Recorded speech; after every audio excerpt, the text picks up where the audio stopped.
ng'eny small and medium enterprises onge pesa manyalo tero mwandu gi oko e pinje miwinjo miwacho go. Ing'eni na logistical challenges. Ang'o makwongo parwa mondo wa utilize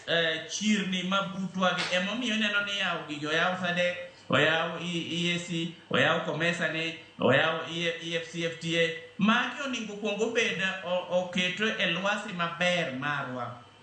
Machielo mapani monwa ahinya en weche mag dhaw kata mana koko machalo insecurity issues. Ma be aparo ni damed jiwo leaders ni ka giromo kawuono giwuoyie nikech business only thrive environment mantie peace. To ka peace onge kokoket dialogue neno gimatimo East Lubumbashi, gimatimore DRC Congo ka to gi kuonde mamoko mono ohala mondo mi owuothe yo maber. To pinje wagi bende ji wuondre ni waromo declarations bedo itimo king'iyo last COMESA summit declarations manotim oningo beni kapag gichako wuoyo agenda masani ging'iyane ni what has worked out well kuom declarations mane wawinjore ang'o mosetim to ma kapok otim ang'o moningo tim mondo mi kata ka gichako gimede weche mamoko tiyudo ka maka noseting' malo. Aneno ni magi yore makopone wang'iyo to dhi bedo maber. Machielo madwana wuoye ing'eni COMESA noyawo gimoro ni COMESA Federation of Women in Business. Mine in Africa are very innovative. Under COMESA secretariat ka COMESA Federation mar Women in Business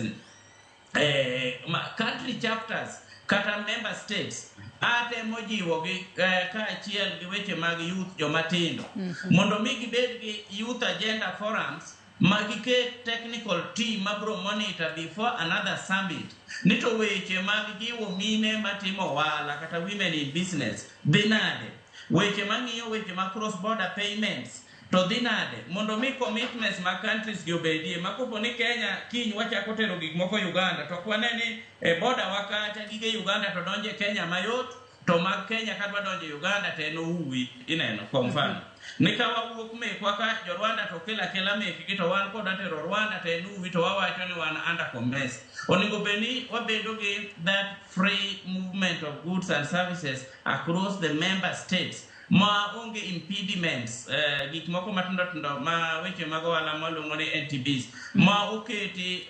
chiel moko mochako keti to ji osewinjore ni chiche wagi oningo yaw ma dhi konyowa odhi kelo innovativeness. Mogika kwayo government o invest neno Joyce ne wachako gimoro Kenya kanyo ni county industrial parks dekai akwayo minister na mar trade ni ochierie gini neno county ne wadwano wuoyene samwa wuoyene devolved functions onigo beni Kenya wasungo products oken mana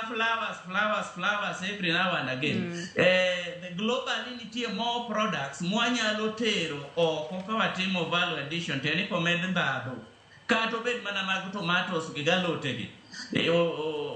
obeda lote minyalo pur nyachon kienyeji gi bet gi teko kama lich kibiro kata jandes baka mondo chama lot dek ichalo mana ng'ama dwa chulo school fees. So magi gik ma county aggregation and industrial park gi akwayo mondo serikal oketie maino margi mondo mi each county osungie gimoro ni bed gi products monyalo tere pinje maoko mai mabro yawo bede wabro create employment mai mabro yawo bede wabro kelo innovativeness mai mabro yawo bede wabro earn more foreign exchange to mabe mabro kelo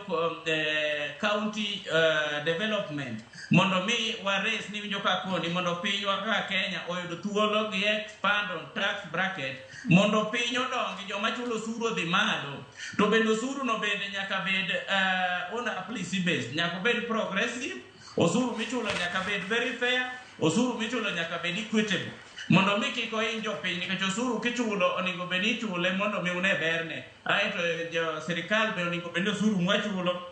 gitige yo maber mondo mi kaka sani nitie kode kaka low season masani obiro ni gichiw inputs nikech kichiwo fertilizer to kimiyo farmer kodhi odhi fertilizer ne odhi pidhi yamo olobno koseketo fertilizer odhi pidhi yamo nikech bech kodhi ni malo magi madang productivity no bed malo aeto ubro yudo ka koro lwasi mar ohala bedo maber to Kenya export more products outside the country within COMESA to kata EAC kata mana under EU agreement